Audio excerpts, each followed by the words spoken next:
सदा गतिमान रहा, बहता रहा, चलता रहा, और मैं अचल अटल अडिग यही एक जगह गड़ा रहा, खड़ा रहा। पर फिर भी हम साथ थे, क्योंकि समय के अनादि अनंत अखंड छेद अभेद अनवरत प्रवाह को मैंने अपने इसी स्थान से, थान से, ठौर से सतत सनातन निरंतर देखा है। इसी थान से मैंने थानेश्वर महादेव या स्थानेश्वर को इस धर्म क्षेत्र में आते देखा है। इसी स्थान से मैंने सारी सृष्टि के रचयिता प्रजापति ब्रह्मा को विष्णु जी की नाभि से स्वयं सर्जित होते देखा है। इस जगह से मैंने सरित सरस्वती की धर्म धारा को कलकल बहते निहारा है, और इसी ठौर से मैंने दृशतवती नदी को प्रवाहित होते देखा है। यही गड़े खड़े मैं साक्षी रहा हूं ब्रह्मा जी के ब्रह्म सरोवर बनाने और उसमें नहाने का।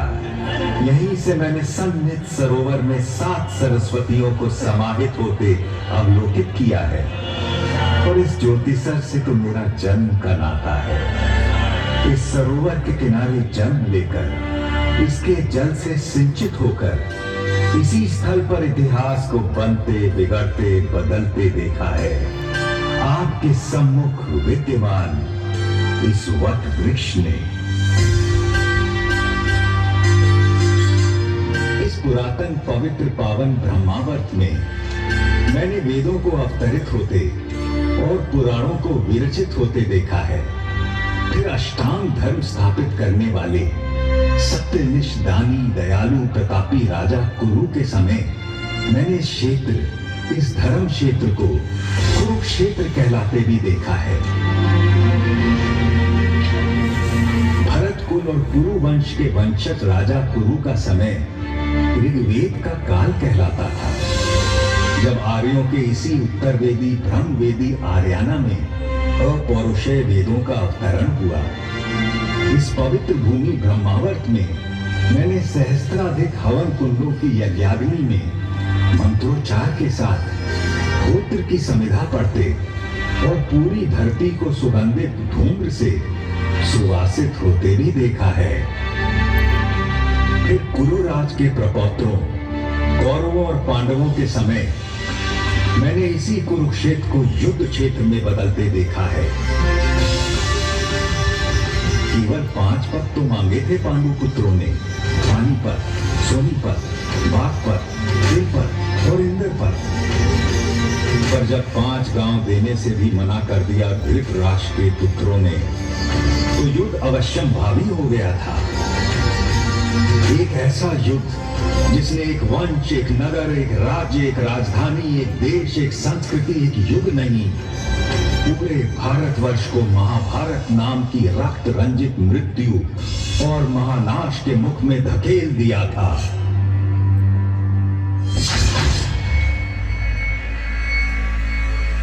सच कहें तो महाभारत का युद्ध उसी दिन शुरू हो गया था, जब जुए के मादक और मारक खेल के लिए धृतराष्ट्र के पुत्रों ने पांडवों को हस्तिनापुर के अपने प्रासाद में आमंत्रित किया था।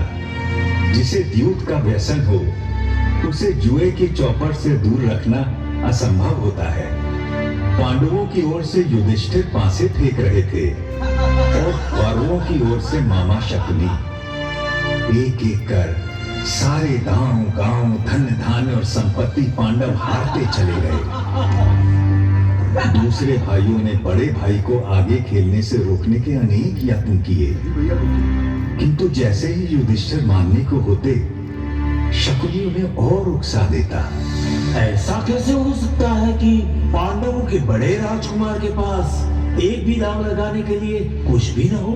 और कुछ तो होगा, कोई रथ घोड़ा, दास दासी, चाकर भृत्य, स्त्री। हाँ, एक चीज है मेरे पास, मेरी पत्नी द्रौपदी, मैं उससे दांव पर लगाता हूँ। भैया, द्रौपदी कोई वस्तु नहीं, हम पांचों की पत्नी है वो। फिर कैसे आप इसे?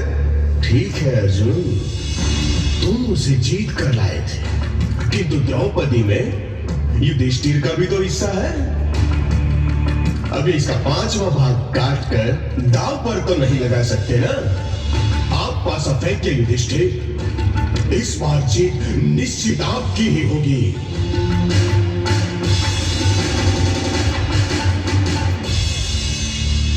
भैया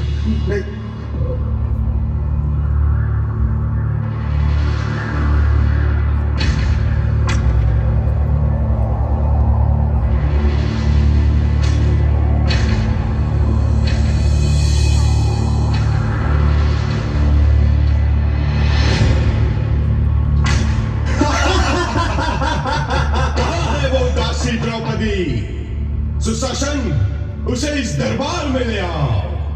दुनिया तो देखे कि मैंने आज क्या जीता है।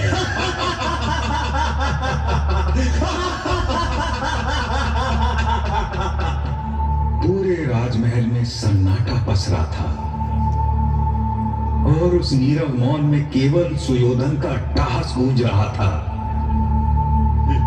इधर सुशासन द्रौपदी को उसके केशों से घसीटता हुआ दरबार के बीचों बीच ले आया था।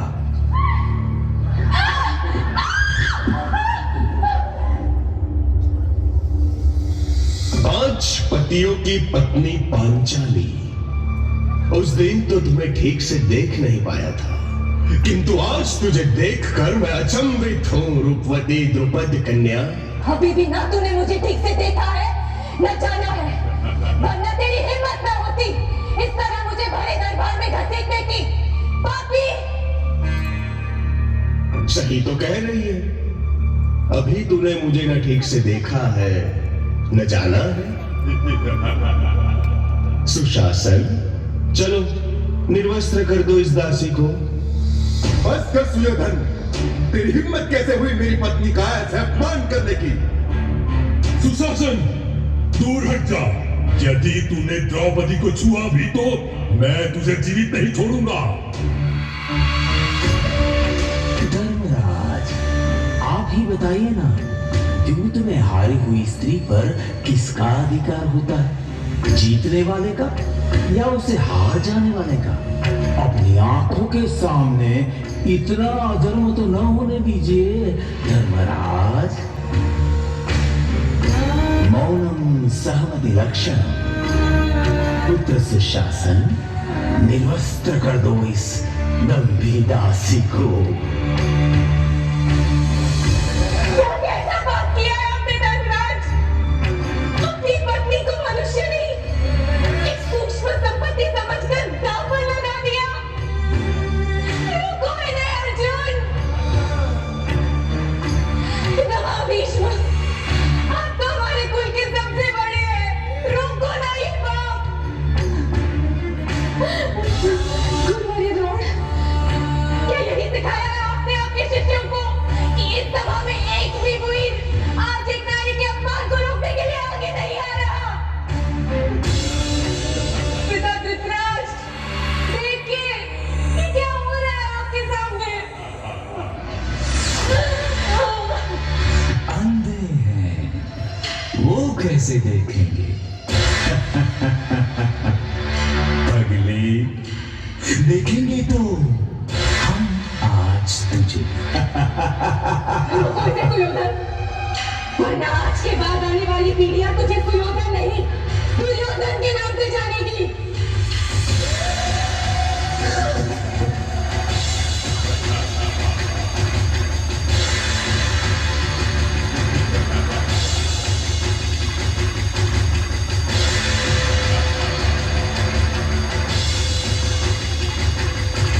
हे सखा, हे कृष्ण, हे कन्हैया, कोई बचा सकता है लाज अपनी इस सखी की?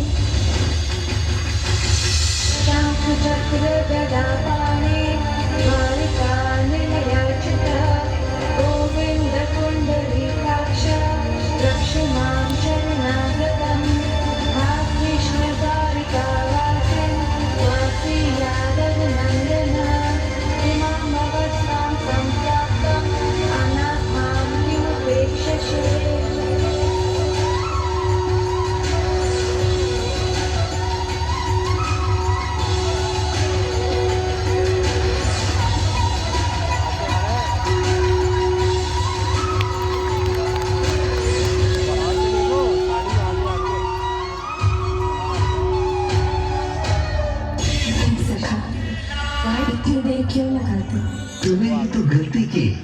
मुझे दूर द्वारिका से बुलाने की।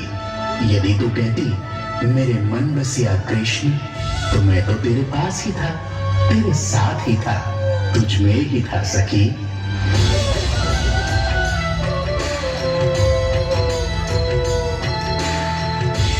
कृष्ण ने उस दिन अपनी सखी कृष्णा की लाश तो बचा ली, किंतु इस घोर पाप, इस जघन्य अपराध, संपूर्ण स्त्री जाति के इस अनादर के बाद संसार को प्रलयंकारी युद्ध से बचाना केशव के लिए भी संभव नहीं था।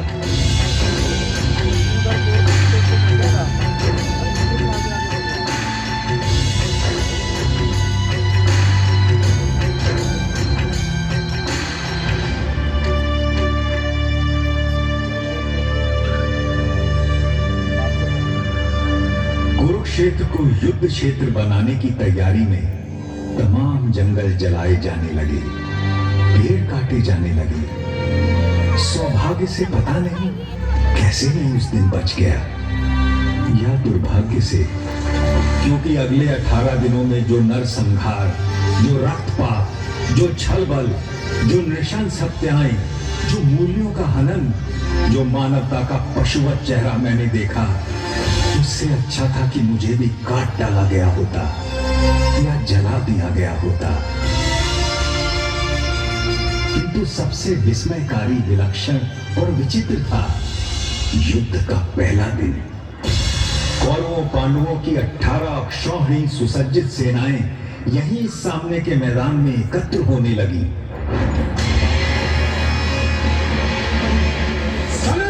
धड़क धड़क बरछों की चमक चमक, बाणों की किरणों में ढालों की दमक दमक दमक।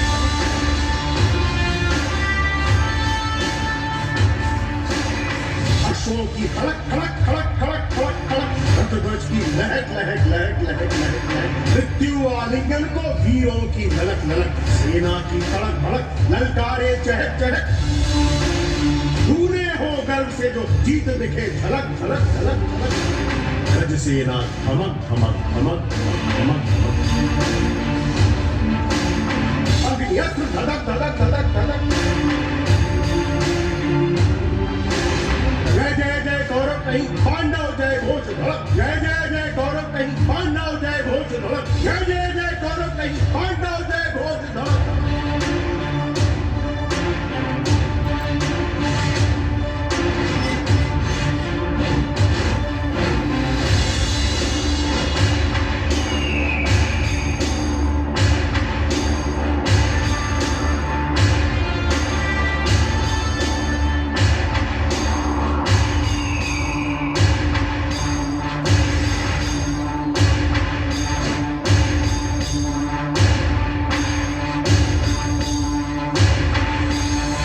इधर कुरुक्षेत्र में युद्धोन्मुख सेनाएं एकत्र हो चुकी थी और उधर दूर हस्तिनापुर के राजप्रासाद में बैठे अंधे राजा धृतराष्ट्र सब कुछ देखने को व्याकुल थे।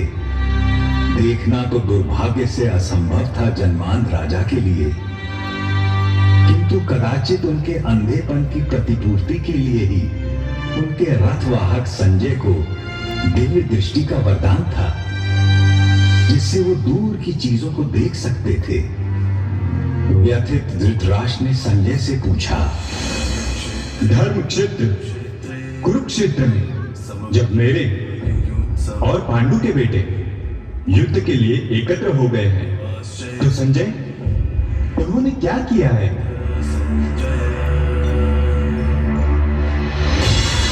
दुर्योधन को हर्षित करने के लिए कौरवों में वृद्ध महाप्रतापी पितामह भीष्म सिंह की तरह दहाड़ उठे।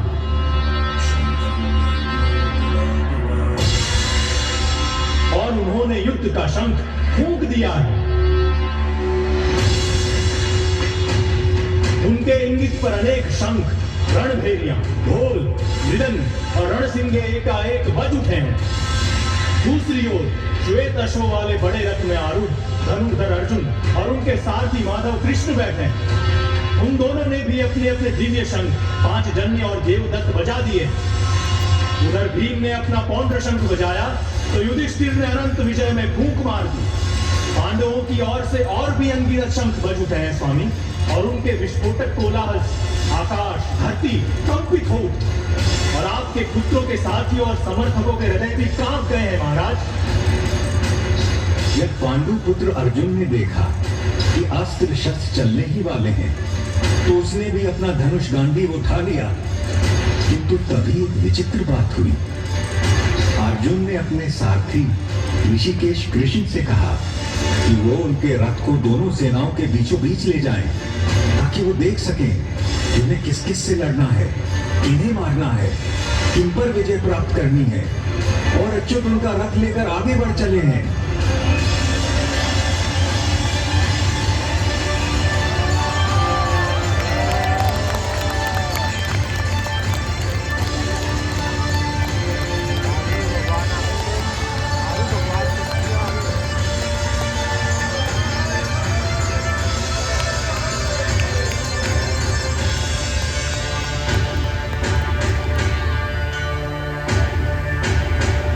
अर्जुन ने देखा कि सामने भीष्म और द्रोण थे।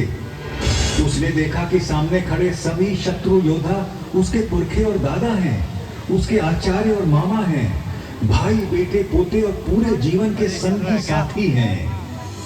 उसने देख लिया कि सामने खड़े मरने मारने को आतुर लोग सब उसके अपने थे और व्यथित होकर वो बोल उठा, कृष्ण, न मुझे विजय चाहिए, न राज्य, न सुख। हमें राज्य मिले भी तो क्या होगा? भोगों का हम क्या करेंगे? जीने में क्या रखा है? ये सबके सब मेरे आचार्य, मेरे गुरु, मेरे पिता, मेरे ताऊ चाचा, मेरे बेटे, मेरे बाबा दादा मामा पोते साले ससुर सगे संबंधी है। मैं इन्हें मरवाना या मारना नहीं चाहता केशव, चाहे मेरी जान भी क्यों ना चली जाए। भले ही 3 लोगों का राज्य मुझे मिल जाए, फिर तो थोड़ी सी भूमि की बात ही क्या है। माना यह आदत आई है, किंतु वो है तो हमारे बंधु ही।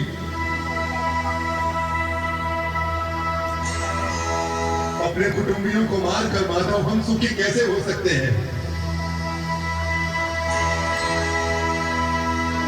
महाशोक की ये महापाप करने को हम तैयार हैं। राज्य और सुख के लोभ में हम अपने ही लोगों की हत्या करने को उतारू हो गए। धृतराष्ट्र के अस्त्रों शस्त्रों से सुसज्जित बेटे भले रण में मुझे मार डाले तो भी मेरे लिए यही उचित और स्वीकार्य होगा। अर्जुन की ये विशाल योग दशा देखकर उसके सारथी श्री कृष्ण कदापि चिंतित नहीं हुए, बल्कि उसकी बातें सुनकर ऋषिकेश कृष्ण कुछ हंस पड़े और अर्जुन से बोले,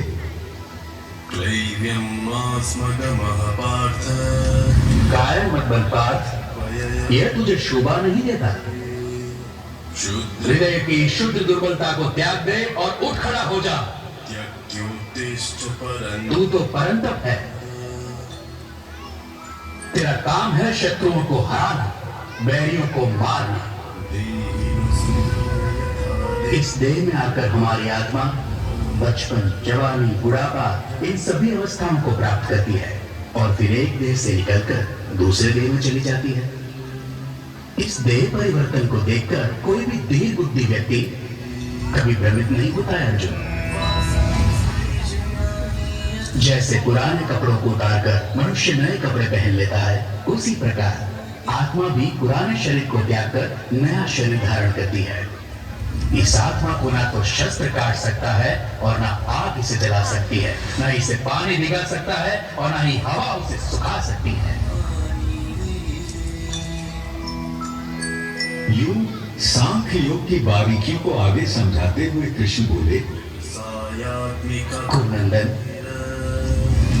इस योग में व्यवसायिक बुद्धि और कर्म निर्धारक बुद्धि दोनों एक ही है, लेकिन जो अव्यवसायी है, अकामी है, अकर्मण्य है, उसकी बुद्धि तो अनंत शाखाओं में बैठकर भटक जाती है अर्जुन।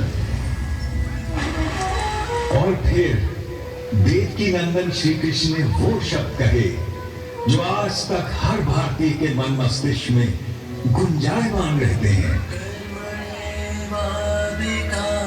तेरा अधिकार केवल कर्म पर है, फल पर कभी नहीं। तू कर्म करते समय फल की इच्छा कभी मत कर और कर्म से कभी मुंह भी मत मोड़। काश की मनुष्य ये बात हम पेड़ों से समझ लेते, जो सारे संसार को, मनुष्यों, पशु पक्षियों को निरंतर फल देते हैं, किंतु स्वयं उस फल के भोग के बारे में कभी नहीं सोचते। वरना तो सारे जंगल, सारे पेड़ पौधे, सारी वनस्पति कब की नष्ट हो जाती और उसके साथ संसार में संपूर्ण जीवन भी।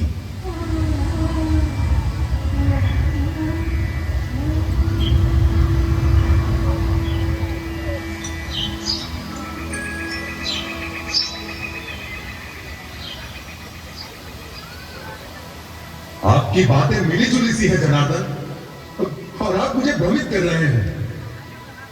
कृपया निश्चित करके कोई भी एक बात कहे जिससे कि मेरा कल्याण हो देवकी नंदन। और आपका जन्म तो कई युगों के बाद हुआ था, सतयुग, त्रेता युग। फिर आप सब कैसे जानते हैं कि आरंभ में ये सब कहा गया था? भरतवंशी अर्जुन, जब जब धर्म का ह्रास होता है और अधर्म बढ़ता है, तब तब मैं अपने आप को स्वयं सर्जित करता हूं।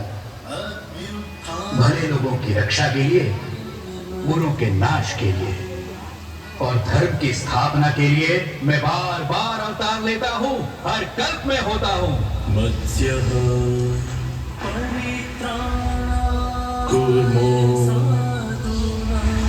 वराहश्च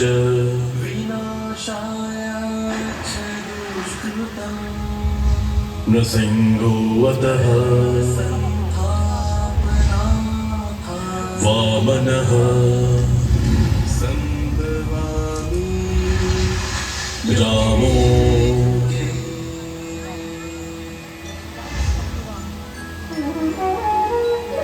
रामश्च चतुर्दशः। अर्जुन के सीधे संशय के बाद भगवान ने उसे ध्यान योग के बारे में इस प्रकार बताया। श्रद्धावान, खोजी और इंद्रियों को जीत चुके व्यक्ति को ही ज्ञान प्राप्त होता है, और ज्ञान प्राप्त होने के बाद उसे शीघ्र ही परम शांति मिल जाती है।